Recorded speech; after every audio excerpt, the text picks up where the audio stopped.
I'm here in Florida for the second time in 2 weeks and to survey the damage from another catastrophic storm, Hurricane Milton. Thankfully, the storm's impact was not as cataclysmic as we'd predicted, but on top of two before it, it just seemed getting worse. And but for some individuals, it was cataclysmic. All those folks who not only lost their homes, but more importantly, those folks who lost their lives, lost family members, lost all their personal belongings. Entire neighborhoods were flooded, and millions were without power. Early this morning, I did an aerial tour of St. Petersburg and the battered coastline. I flew over Tropicana Field, and with the Tampa Bay raised play, and the roof is almost completely off, but thank God, not many people were injured. I spoke with first responders who've been working around the clock. I also met with small business owners here and homeowners who have taken a real beating these back-to-back storms. And they're heartbroken and exhausted, and their expenses are piling up. And I know from experience how devastating it is to lose your home. Several years ago, my home was struck by lightning. Didn't all burn down, but we're out of the home for 7 months while it was being repaired. The thing I was most concerned about was not just the home, was all those things, all those pictures I saved that my daughter had drawn when she was little, all the family photographs, all the albums, all the things that really matter. Folks, the fact is that when you lose your wedding ring and the old photos, your children, family keepsakes, things that can't be replaced. But sometimes, in my own experience, that's the part that hurts the most. And I'm standing next to the mayor of Peach Beach and the chairwoman, Peters. Both their homes were damaged in Hurricane Milton. The mayor's home flooded, family vehicles washed away. County chair's home had experienced significant damage in the past two storms previous. Just finished rebuilding and settling back in. Now they have to do it all over again. Both their families lost precious personal belongings, but they've stepped up, not only to look out for themselves, but to help other families, help their neighbors. You know, that's the resilience of the people of West Florida. I want to thank them and all the public officials who suffered consequential losses because of the storm, but who are out there doing things to help other people who had serious losses. It matters. The American people should know the sacrifices they're making. You know, they've been steadfast partners as well. We've been in frequent contact. And it's in moments like this we come together to take care of each other, not as Democrats or Republicans, but as Americans. Americans who need help, and Americans who will help you if you were in the same situation. We are one United States, one United States. I also came here to talk about all the progress we have made together. This is a whole of government effort, from state and local to FEMA to U.S. Coast Guard, Army Corps of Engineers, the Energy Department, Environmental Protection Agency, Department of Defense, just to name a few. FEMA has delivered 1.2 million meals, over 300,000 liters of water, 2 million gallons of fuel, and so far we've installed 100 satellite terminals to restore communications in impacted areas so families can contact their loved ones to be sure everything's okay and be able to reach out for help as well. Speaking of help, so far we've opened 10 disaster recovery centers in Florida with more to come so people can have one stop to meet with officials, get the federal help they're entitled to that's available to them, such as direct immediate financial aid, of no interest payment loans, mortgage relief, and so much more. You can also go online to disasterassistance.gov, disasterassistance.gov, or call 1-800-621-FEMA, F-E-M-A. Yesterday, after I signed the Major Disaster Declaration, more than 250,000 Floridians registered for help. 250,000. The most in a single day ever in the history of this country. 250,000. I know you're concerned about the debris removal, and it's obvious why. We're prioritizing debris removal and working with the state and local partners to clear roads, to get wreckage into the two hurricanes off properties, and so more folks can return home and businesses can receive much-needed deliveries of food, fuel, medicine, and other essentials. That's a priority for me. Power has also been restored to over 2 million people in a matter of days. And thanks to tens of thousands of power workers from 43 states and Canada working nonstop, even more people will have more power restored soon. Today, I'm proud to announce $612 million to 6 new cutting-edge projects to support communities impacted by Hurricane Helene and Milton. That includes $47 million for Gainesville Regional Utilities and another $47 million for Florida Power and Light. This funding will not only restore power, but will make the region's power system stronger and more capable and reduce the frequency and duration of power outages while extreme weather events become more frequent. In fact, we've been able to restore power quicker because of critical infrastructure investments were made both when I was vice president and president to harden the grid. For folks at home, the grid means the electrical power system that transmits energy from where it's produced on the power plant to where it's used in homes and businesses. We've been hardening the grid, like burying transmission lines underground, replacing wood power poles with concrete or composite poles so they don't snap in the wind.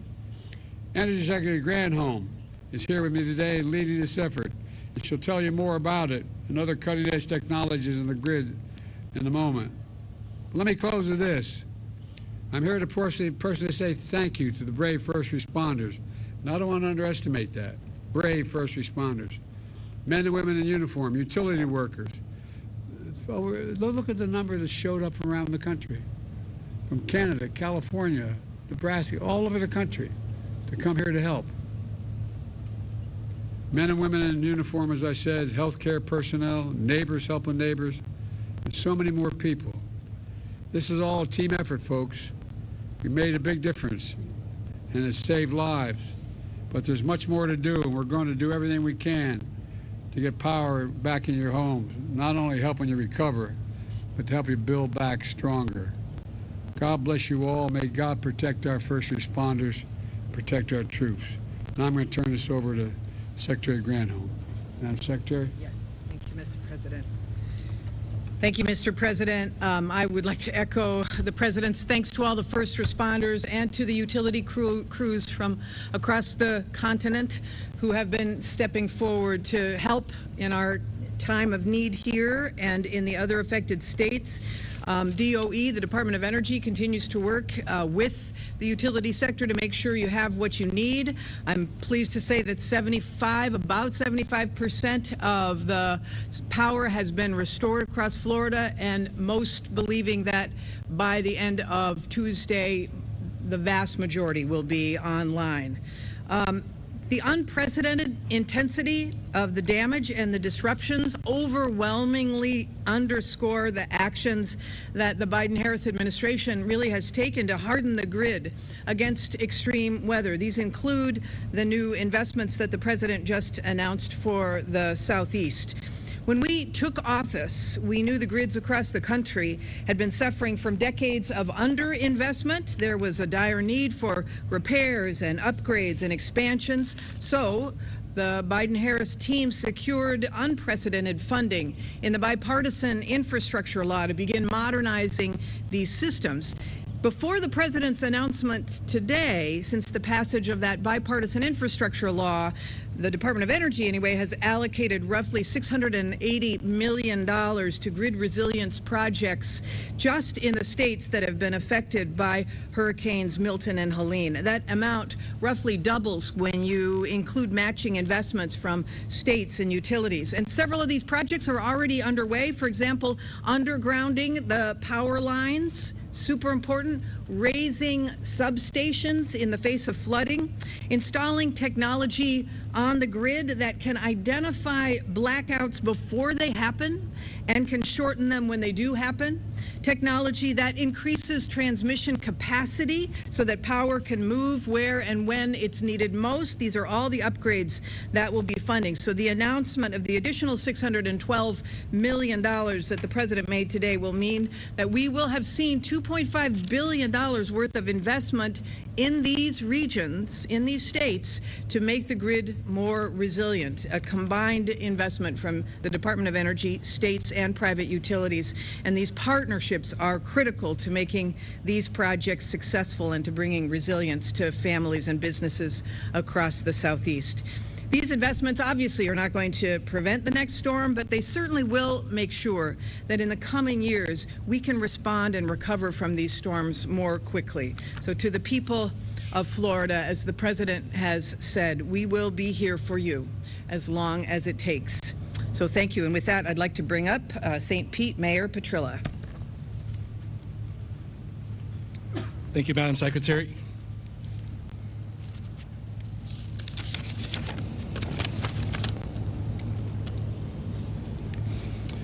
Mr. President, we want to thank you for coming here today to see the devastation and the destruction with your own eyes. And we thank you for your support during this difficult and historic time. Like so many of my neighbors, my family and I, we felt the full force first of Hurricane Helene and then of also Hurricane Milton. After the floodwaters of Helene hit, we thought we could begin to recover, patching up windows, cleaning up debris, and trying to get back to something resembling normalcy. And just as we finally began to find our footing, here comes Milton. And with it, another wave of devastation. You can see it everywhere. Our roofs were torn up, our trees were pulled up, our homes were destroyed, and like so many in our town, my wife and I, we thought, we're concerned about our safety. We're concerned about the future of our town. I have walked these streets, I've seen the destruction, I've sat with families who've lost so much, and I've seen businesses struggling to reopen. I have firsthand felt the emotional and economic toll that these storms have taken on all of us. But one thing remains true. We are Americans. We have been beaten, we have been battered, but we will not be broken. We are resilient, and we will rebuild. That said, we cannot do this without the incredible support of FEMA, our state, our county, our first responders, and your administration, Mr. President. The resources that you have helped provide for us have been a lifeline to my family and to our community, to our neighbors. And on behalf of all of St. Pete Beach, you have our sincerest gratitude. Yet we know that the road to recovery is long. And today I'm asking for your continued support to help bridge the gap between where we are today and where we want to be, where we need to be in the future. We need help to rebuild our infrastructure, revive our businesses, and provide critical assistance to the families who are still picking up the pieces of their lives. The urgent needs are clear. We need economic relief, we need continued federal resources, and we need a path forward to ensure that our community and all other communities, all other cities who were devastated just like this town can emerge stronger than ever before. Together, with your support, Mr. President, we can and will rebuild. Thank you for standing with us. Chairman Peters. It's very good to be here, and I love to see all our first responders. You've done an outstanding job. I'm Commissioner Kathleen Peters with Pinellas County, and I can tell you that the county is working diligently to get our water running, to get our sewer systems back up and running, and we're with Duke Energy following them along to cut down the trees to make sure that they can get our power grid up and running in a collaborative effort. We've worked diligently and closely with the state, and I cannot thank our governor and our state officials enough. They have done an amazing job to help us with removal of debris, with bringing resources in to get the port open so we can get gasoline and get all of our businesses up and running. I've spoken with the president and his staff, and they are working tirelessly to send assistance, and I am very, very grateful to the way the President has responded. I think he has done an outstanding job in this situation, and I am truly, truly grateful. I'm hopeful. I sent a letter to the state, which will then go to the White House, asking for just at a minimum, there's quite a few things we asked for, but at a minimum to merge the two storms. Can you imagine if we had to separate our debris? This is Helene debris and this is Milton debris. There's just no possible way that we would be able to do that effectively and efficiently. And by merging the two storms into one disaster will help expedite a lot of red tape to make this much quicker a recovery. So I'm looking forward to that announcement that will happen.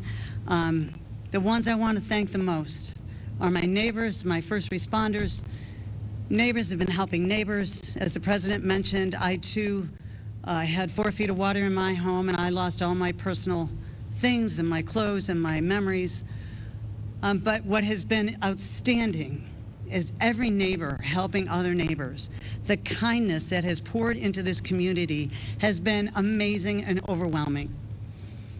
It makes us so proud to be American. American has always been strong, and this is just an example of the resilience and the strength of every one of our residents in our community. And I am so eternally grateful for every one of my neighbors, every one of my police officers and fire and EMS personnel. My son was in the water rescuing people at night during Helene, and he was also in the water rescuing people out of the apartment buildings in Clearwater. I cannot thank our first responders enough.